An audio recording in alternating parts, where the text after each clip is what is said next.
사람은 때때로 살아가면서 자신의 삶을 뒤돌아보거나 또 자기 삶의 의미를 찾을 때가 있습니다. 내가 잘 살고 있나? 이렇게 계속 앞을 향하여 전진하는 것이 맞는 것인가? 이렇게 자신의 삶을 뒤돌아볼 때가 있는 거죠. 그리고 많은 경우에 이런 질문은 주로 위기를 맞을 때에, 자기 삶의 위기를 맞을 때에 하게 됩니다. 하는 일이 잘 될 때는 굳이 이런 질문을 안 하게 되는 거죠. 자기 일이 잘 되고 있으니까 잘 되나 보다, 잘 살고 있나 보다 여기지만, 그렇지 못할 때 우리는 자기 삶을 뒤돌아봅니다. 그래서 누군가는 사람에게는 때로 고독의 시간이 필요하다라고 말하기도 합니다. 고독의 시간이 자신을 돌아볼 뿐만 아니라 위로와 치유의 시간이 된다고도 말합니다. 그러나 이 말이 흔히 히키코모리라고 불리는 그런 은둔형 외톨이가 되라는 말은 아닙니다. 고독의 시간은 자신을 돌아보고 위로받고 치유를 얻어서 자기 삶과 타인 간의 관계를 옳은 방향으로 나아가야 하는 것이지 계속해서 고독 속에 머무는 것은 아닙니다. 그러니 고독의 시간만큼 고독의 시간이 지난 이후의 삶도 매우 중요합니다. 우리가 고독의 시간이 지나고 나서 내가 올바른 방향으로 나가는 시간들 매우 중요합니다. 이건 신앙생활에도 마찬가지입니다. 우리의 신앙은 앞을 향해서 무작정 달려나가는 전차가 아닙니다. 히브리서는 인내로서 우리 앞에 당한 경주를 하며 라고 말합니다. 이 경주를 하며 말하고 또 바울은 여러 군데에서 내가 달려갈 길이라고 이야기하기 때문에 우리는 흔히 우리가 막 계속해서 달려야 되고 계속해서 뛰어야 되고 계속해서 나아가야 되는 그러한 것으로 우리는 생각합니다. 그러나 우리의 경주는 단거리가 아닙니다. 긴 마라톤과 같습니다. 그렇기 때문에 이 경주는 방향이 중요한 것이지 속도가 중요한 게 아닙니다. 빨리 달려갈 때가 있는가 하면 때로는 페이스를 조절하며 속도를 늦추고 가는 방향이 맞는지를 살펴야 할 때도 있습니다. 그래서 시편 23편 2절에는 이렇게 이야기합니다. 그가 나를 푸른 풀밭에 누이시며 쉴만한 물가로 인도하시는도다. 여기 말씀이 보면 아주 중요한데요, 이 말씀 끝에 주님이 우리를 인도하신다고 말씀하십니다. 인도하시는데 어떻게 인도하시느냐? 우리를 쉴만한 물가로 인도하시고 우리를 푸른 풀밭에 누이신다고 말씀하십니다. 주님이 우리를 인도하실 때 무조건 달려라, 무조건 뛰어라 라고 우리를 채찍질하지 않으시고, 주님은 우리를 때로는 쉬게 하시고 때로는 우리에게 물을 마시도록 우리에게 머물 곳을 말씀하시기도 하십니다. 특별히 우리가 신앙생활이 일이 될 때가 있습니다. 사역자는 말할 것도 없거니와 일반 성도들도 신앙생활이 일이 될 때가 있습니다. 어떤 때가 그렇습니까? 어떤 때 내 신앙생활이 마치 일처럼 그렇게 느껴집니까? 내 힘으로 신앙생활을 하려 할 때가 그렇습니다. 어떤 측면에서 보면 신앙생활은 성경에서 일이라고 얘기도 합니다. 예수님께서도 자신이 하신 것을 일이라고 표현했습니다.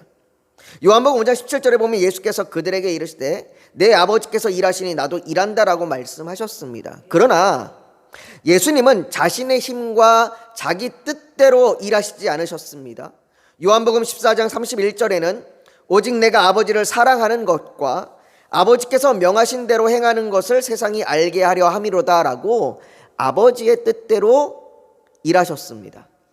그렇기에 예수님께서는 때때로 사람들을 피해서 고독의 시간을 가지셨습니다.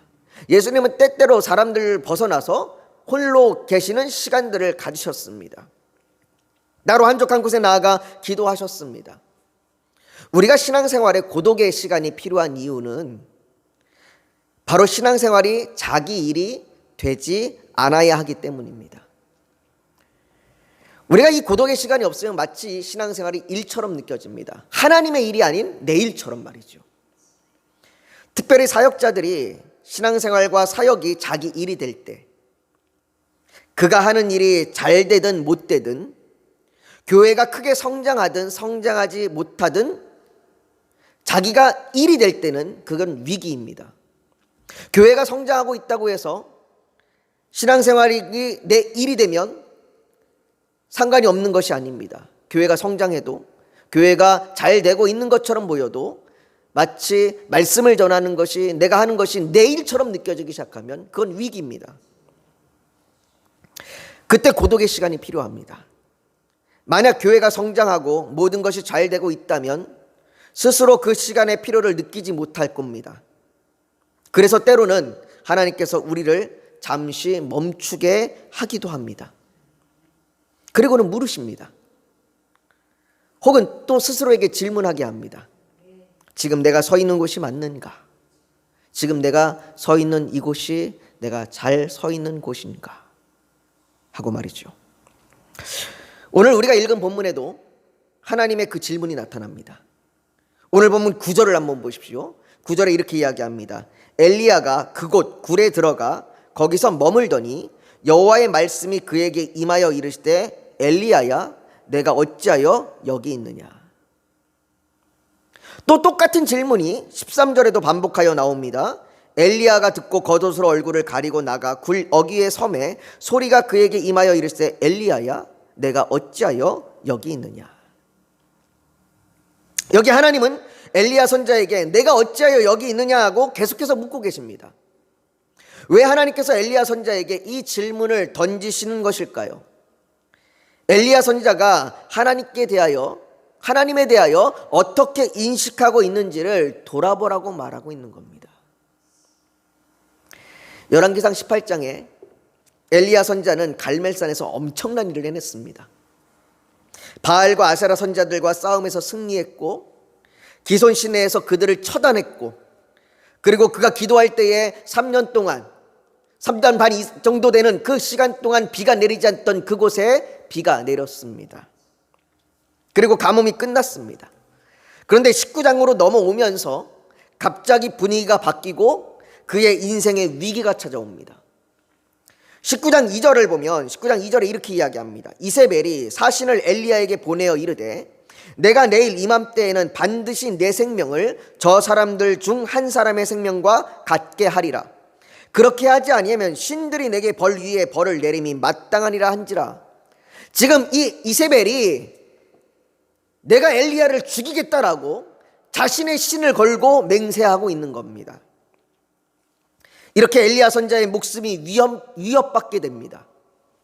이것은 그가 지금까지 받은 위협보다, 엘리야 선지자가 지금까지 받은 위협보다 더 컸습니다. 자기 생명의 위협을 느꼈습니다. 이건 엘리야가 생각했던 것과는 정반대의 지금 상황입니다. 18장에서 있었던 놀라운 싸움, 그리고 백성들이 하나님을 택하였고 비를 내리시는 하나님의 은혜의 경험은 이제 이스라엘에서 바알이 무너지고 왕으로부터 시작해서 모든 백성이 하나님께로 돌아올 것을 기대했습니다. 바알과 아세라는 끝났고 승리만이 남을 것이라고 엘리야는 그렇게 여겼습니다. 그러나 아합 왕은 하나님이 아닌 이세벨에게 나갔고, 그리고 있었던 그 모든 일을 이야기합니다. 이것이 아합 왕이 이세벨을 통해서 엘리야를 죽이려고 한 정치적인 계략이었는지는 모르겠지만 어쨌든 갈멜산의 싸움으로 엘리야는 최종 승리가 아닌 오히려 위협과 위기를 만나게 됩니다. 갈멜산의 놀라운 사건이 이제는 승리했다, 이겼다, 끝났다가 아니라 오히려 자기의 생명의 위기를 느끼게 되는 겁니다. 엘리야가 선택한 것은 도망이었습니다. 그는 이스라엘에서 유대 땅 남쪽 끝 부엘세바까지 160km나 되는 그 거리를 도망쳤습니다. 그리고는 4절에 자기 자신은 광야로 들어가 하룻길쯤 가서 한 로뎀나무 아래에 앉아서 자기가 죽기를 원하여 이르되 여호와여 넉넉하오나니 지금 내 생명을 거두시옵소서. 나는 내 조상들보다 낫지 못하니이다라고 한탄합니다. 그는 자신의 모든 사역을 포기했습니다. 부엘세바까지 아주 유대 땅 끝이에요. 그 끝까지 가서 이제는 그 로뎀나무는 큰 나무가 아니에요. 로뎀나무는 작은 나무예요. 작은 나무에 잎사귀도 많지 않습니다. 그냥 그곳에서 잠깐 그 그늘에 잠깐 자기의 몸을 누이면서 차라리 내가 여기서 죽겠습니다라고 한탄하며 자기 사역을 포기하는 겁니다. 전에 보았던 승리는 사라지고 패배만 남았습니다. 살아갈 의미를 잃었고 하나님께서 자신을 돌보시는 조차 알 수 없습니다. 도대체 하나님은 뭘 하고 계시는 것일까요? 왜 최종 승리가 아닌 위기와 위협이고 그로 말미암아 극도의 피로감과 패배감이 가득하게 하시는 걸까요? 우리에게도 하나님 어디에 계십니까? 라고 하나님의 부재가 느껴질 때가 있습니다.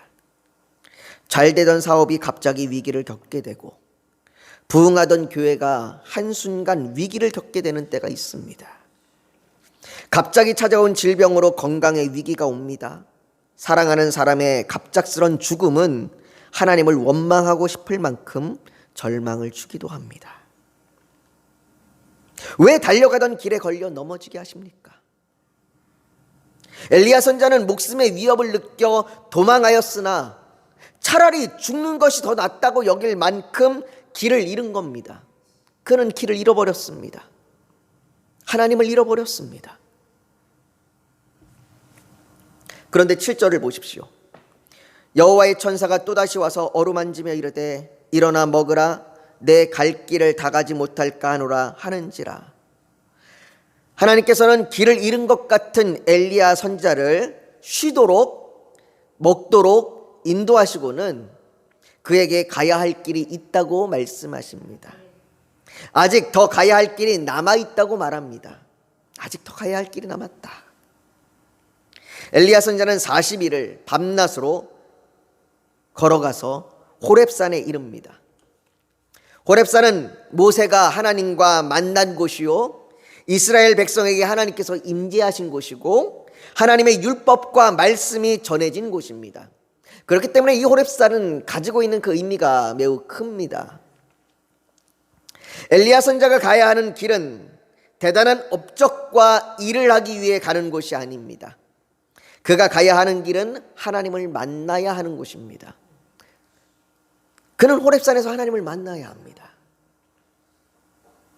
여러분, 이스라엘의 대선지자였던 이 엘리야입니다. 정말로 모든 사람들이 존경하고 모든 사람들이 엘리야 하면 대단하다 여길 정도로 이 위대한 선지자입니다. 그런데도 그에게 가장 중요한 것은 하나님을 만나는 겁니다. 보십시오. 엘리야가 호렙산의 굴에 들어가 있을 때에 하나님께서 엘리야에게 말씀하십니다. 9절에 여호와의 말씀이 그에게 임하여 이르시되 엘리야야 내가 어찌하여 여기 있느냐. 하나님께서 엘리야 선자에게 이곳에 있는 이유를 묻는 것이 아닙니다. 너 왜 여기 있니? 라고 그 이유를 묻는 것이 아니라 그의 감정과 그의 상태에 대하여 묻고 있는 겁니다. 너 지금 어떠니? 무엇이 너를 힘들게 하고 있니? 너 괜찮니? 너 왜 그러고 있니? 묻는 거예요. 너 왜 그러고 있니? 너 왜 여기 있니? 라고 묻는 것이 아니라 너 왜 그러고 있니? 묻는 겁니다. 10절에 엘리야의 대답을 보십시오. 그가 대답하되 내가 만군의 하나님 여호와께 열심히 유별하오니 이는 이스라엘 자손이 주의 언약을 버리고 주의 제단을 헐며 칼로 주의 선자들을 죽였음이오며 오직 나만 남았거늘 그들이 내 생명을 찾아 빼앗으려 하나이다. 무슨 말입니까? 하나님, 내가 얼마나 열심히 했습니까?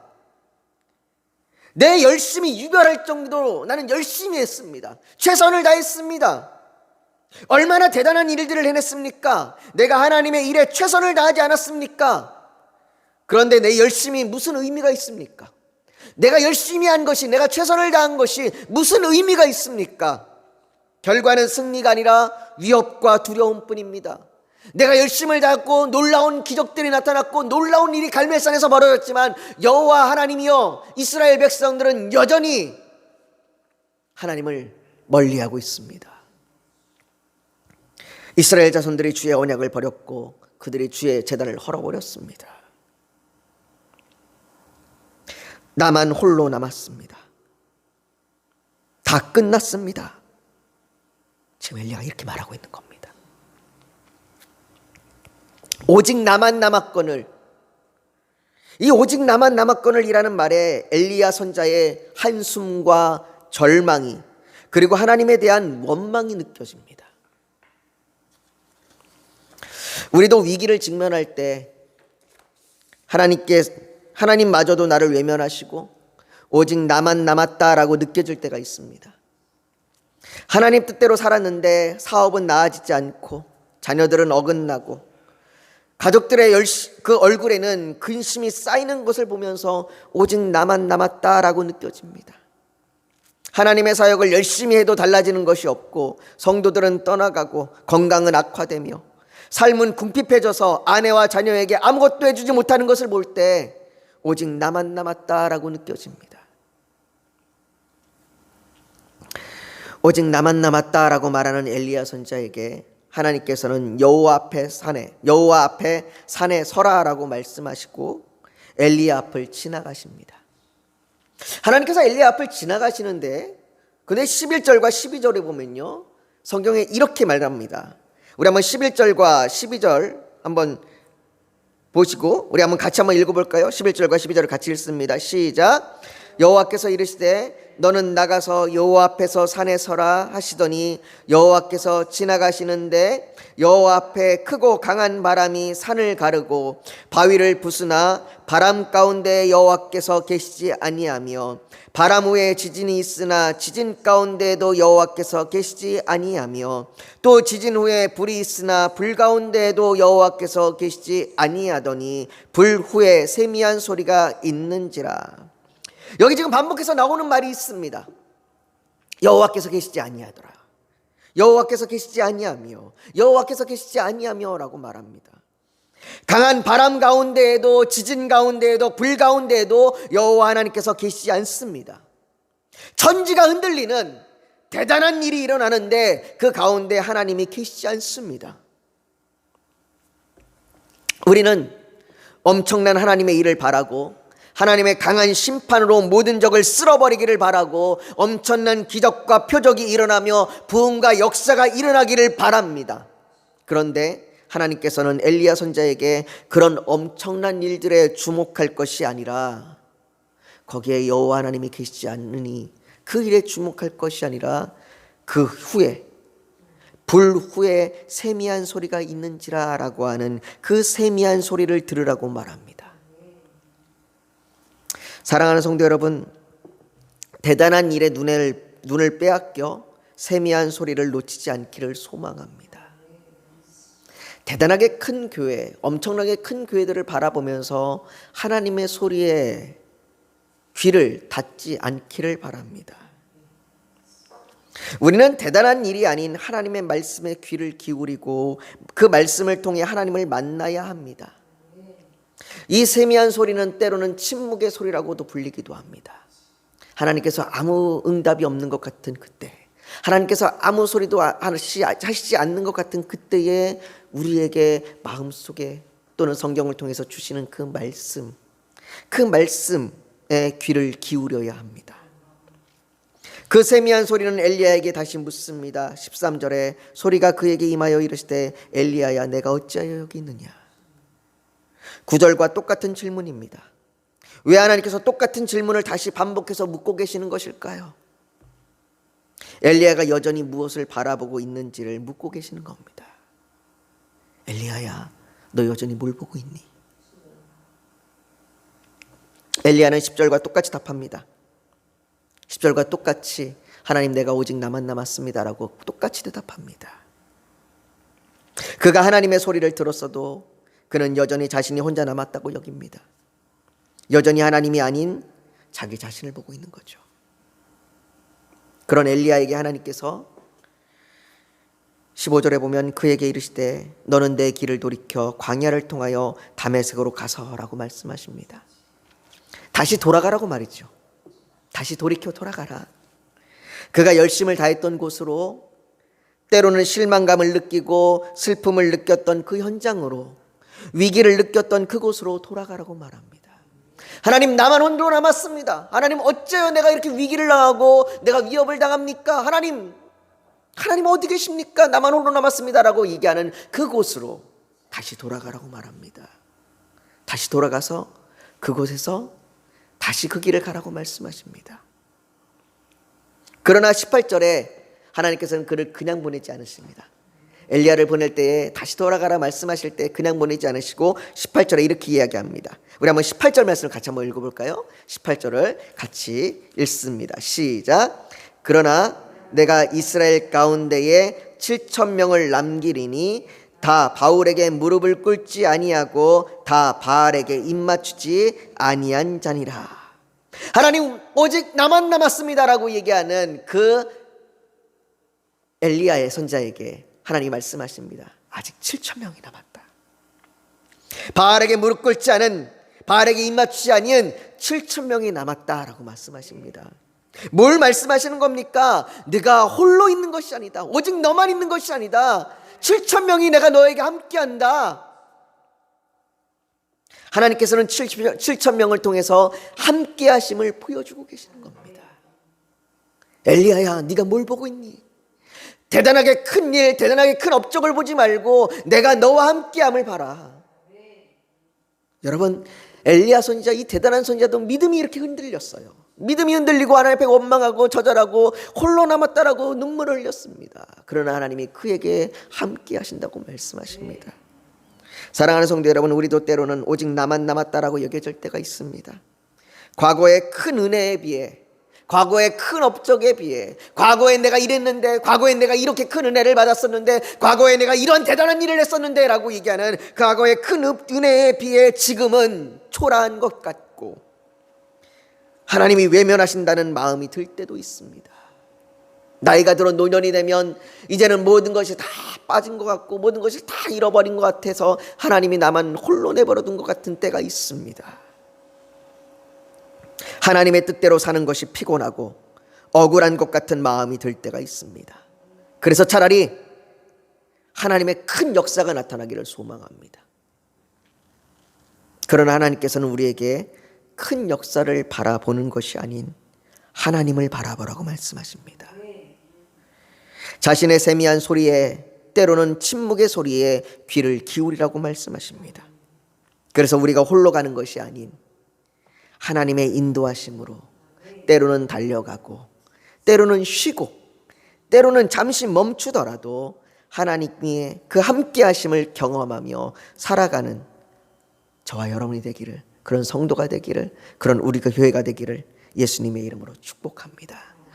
이 시간 우리가 오늘 말씀을 좀 기억하면서 좀 같이 기도했으면 좋겠습니다. 여러분, 오직 나만 남았습니다. 나만 홀로 남았습니다. 하나님 어디 계십니까? 내가 힘들고 어려울 때, 내가 위기를 느낄 때 하나님 어디 계셨습니까? 라고 말할 때에 하나님께서 오늘 엘리야에게 말씀하셨던 것처럼 엘리야야, 네가 어디 있니?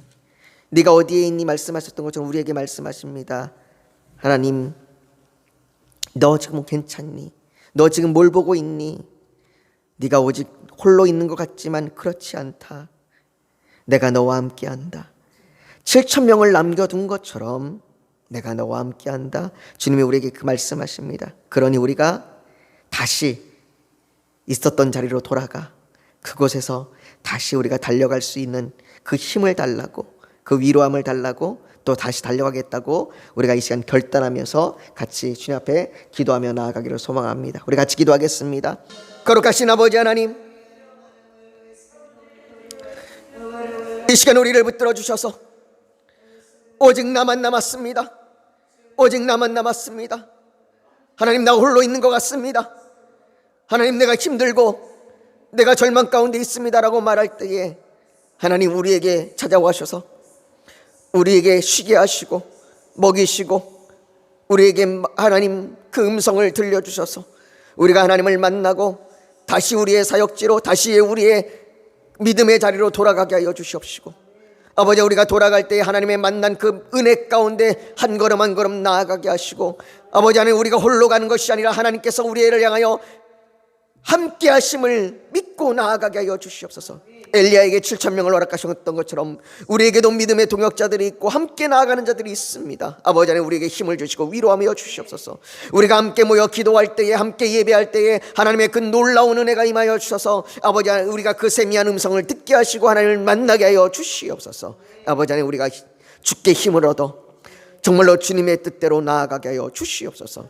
아버지 하나님, 우리 교회를 돌보시고 우리 교회 가운데 하나님 일하여 주시고 행하여 주셔서 정말로 이곳이 하나님을 만나는 곳이 되게 하시고 주님을 아버지 주님의 그 택한 백성들이 이곳에 들어와 예수 그리스도를 영접하고 구원받게 하여 주시옵소서.